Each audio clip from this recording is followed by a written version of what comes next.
Romeo के नाम पौलुस प्रेरित की पत्री अध्याय 11। इसलिए मैं कहता हूं, क्या परमेश्वर ने अपनी प्रजा को त्याग दिया? कदापि नहीं। मैं भी तो इस्राएली हूं, इब्राहिम के वंश और बिन्यामीन के गोत्र में से हूं। परमेश्वर ने अपनी उस प्रजा को नहीं त्यागा जिसे उसने पहले ही से जाना। क्या तुम नहीं जानते कि पवित्र शास्त्र एलिया की कथा में क्या कहता है कि वह इस्राएल के विरोध में परमेश्वर से विनती करता है कि हे प्रभु, उन्होंने तेरे भविष्यवक्ताओं को घात किया और तेरी वेदियों को ढा दिया है, और मैं ही अकेला बच रहा हूं, और वे मेरे प्राण के भी खोजी हैं। परंतु परमेश्वर से उसे क्या उत्तर मिला कि मैंने अपने लिए 7,000 पुरुषों को रख छोड़ा है, जिन्होंने बाल के आगे घुटने नहीं टेके हैं।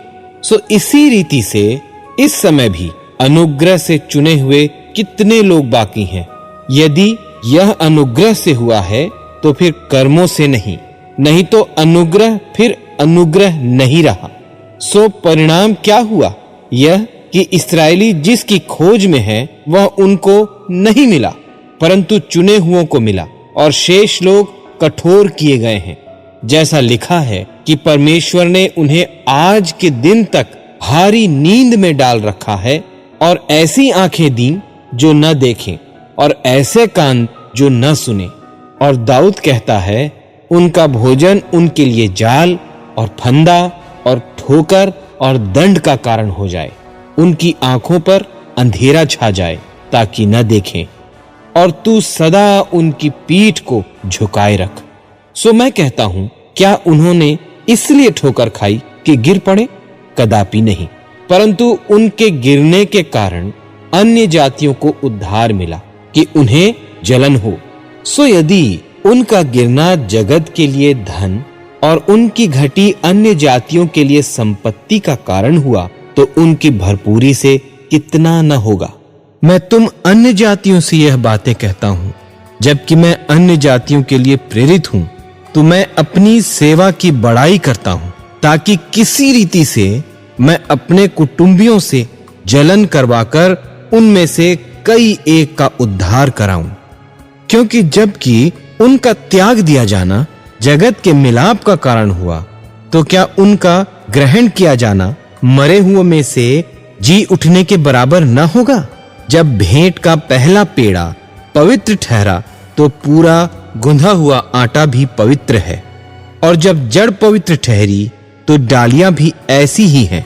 और यदि कई एक डाली तोड़ दी गई और तू जंगली जलपाई होकर उनमें साटा गया और जलपाई की जड़ की चिकनाई का भागी हुआ है, तो डालियों पर घमंड न करना। और यदि तू घमंड करे तो जान रख कि तू जड़ को नहीं, परंतु जड़ तुझे संभालती है। फिर तू कहेगा, डालियां इसलिए तोड़ी गईं कि मैं साटा जाऊं? भला वे तो अविश्वास के कारण तोड़ी गईं, परंतु तू विश्वास से बना रहता है। इसलिए अभिमानी न हो, परंतु भय कर, क्योंकि जब परमेश्वर ने स्वाभाविक डालियां न छोड़ी, तो तुझे भी न छोड़ेगा। इसलिए परमेश्वर की कृपा और कड़ाई को देख। जो गिर गए उन पर कड़ाई, परंतु तुझ पर कृपा, यदि तू उसमें बना रहे, नहीं तो तू भी काट डाला जाएगा।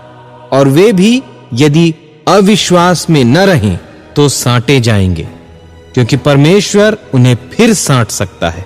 क्योंकि यदि तू उस जलपाई से जो स्वभाव से जंगली है काटा गया और स्वभाव के विरुद्ध अच्छी जलपाई में साटा गया, तो ये जो स्वाभाविक डालियां हैं अपने ही जलपाई में साटे क्यों न जाएंगे?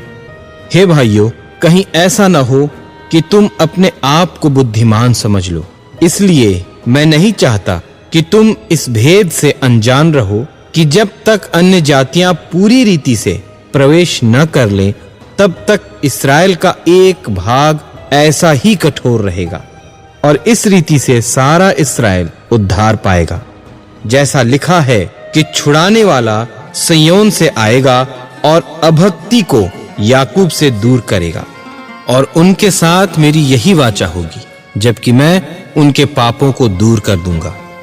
वे सुसमाचार के भाव से तो तुम्हारे बैरी हैं, परंतु चुन लिए जाने के भाव से बाप दादों के प्यारे हैं, क्योंकि परमेश्वर अपने वरदानों से और बुलाहट से कभी पीछे नहीं हटता। क्योंकि जैसे तुमने पहले परमेश्वर की आज्ञा न मानी, परंतु अभी उनके आज्ञा न मानने से तुम पर दया हुई, वैसे ही उन्होंने भी अब आज्ञा न मानी कि तुम पर जो दया होती है, इससे उन पर भी दया हो। क्योंकि परमेश्वर ने सबको आज्ञा न मानने के कारण बंद कर रखा, ताकि वह सब पर दया करे। आहा, परमेश्वर का धन और बुद्धि और ज्ञान क्या ही गंभीर है। उसके विचार कैसे अथाह और उसके मार्ग कैसे अगम है। प्रभु की बुद्धि को किसने जाना, या उसका मंत्री कौन हुआ, या किसने पहले उसे कुछ दिया है जिसका बदला उसे दिया जाए। क्योंकि उसकी ओर से और उसी के द्वारा और उसी के लिए सब कुछ है। उसकी महिमा युगानुयुग होती रहे। आमीन।